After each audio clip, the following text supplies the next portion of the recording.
Hello everyone! Hi everyone! Today we're gonna talk about the Formula 1 race that happened last weekend. Wow, the moment we've all been waiting for. It's been since December that the drivers raced.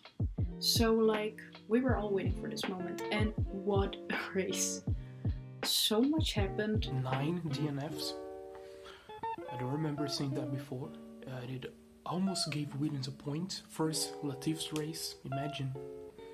Following that strategy of I'll just go back really slow, waiting for my point, waiting for everyone to go out of the race.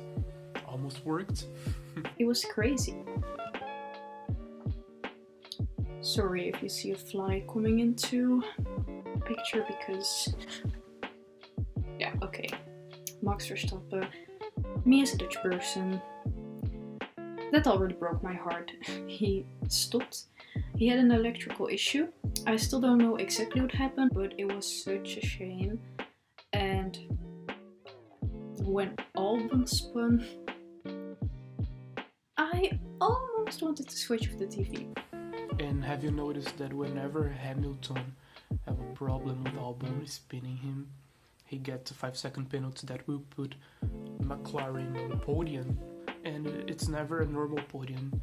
Last year in Brazil, Sainz was supposed to be there and he was not at first, only after, and it was not a normal podium. And now with the coronavirus stuff, Norris had a podium in the track itself. Norris was P3.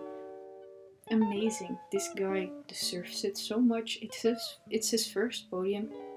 He came as a rookie in Formula 1 last year, and what a good job he's been doing. Didn't we already talk about that in our Formula 1 predictions, that Norris would be somebody who could really, do great things, and it happened. As I said, there were just a lot of crazy moments that happened. Grosjean spun, and then he spun again, and then he was out. But also Vettel spun. Eventually, I thought maybe mental problems at the moment with Ferrari and everything. He must be really sad. However, turned out he had an awful car. He shared that it was almost undrivable. So for him to end up where he ended up, I swear, I'm so sorry for this fly. Was still a really good result for Vettel. The race was won by Bottas, and second was Leclerc, and third Norris. Who crossed the line in second was Hamilton.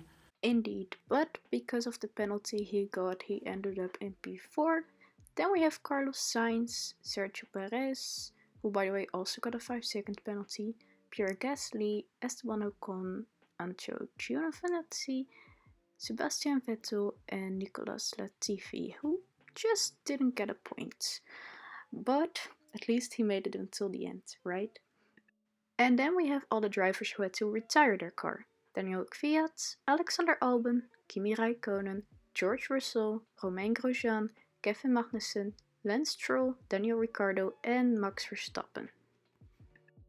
And the driver standings are, by the way, almost the same as the race results. The only difference is that Lando Norris got an extra point for having the fastest lap. And what a fastest lap it was. He had to be faster than Hamilton, but he did it. And so these are the results. In the end, Hamilton did take the blame for the crash that happened. But what do you guys think? It was a little bit tough in my opinion. Did he really deserve a penalty, yes or no? For the team standings, we have first Mercedes. It's been like that for the past years. But second, we have McLaren, which is really nice because they are rising again. Right behind McLaren, we have Ferrari, mainly with Leclerc's points because Vettel just scored 1. And then racing points, our pink Mercedes is getting better. AlphaTauri only reached points with Gasly. It was also the only Red Bull car finishing. And then Renault, Alfa Romeo, and Williams, Red Bull, and Haas didn't point at all. It was a crazy race. But yeah, guys, thank you so much for chatting with us. Follow our social medias, all our links are down below. Like, subscribe, leave a nice comment, leave your opinions down below, and we will see you next time.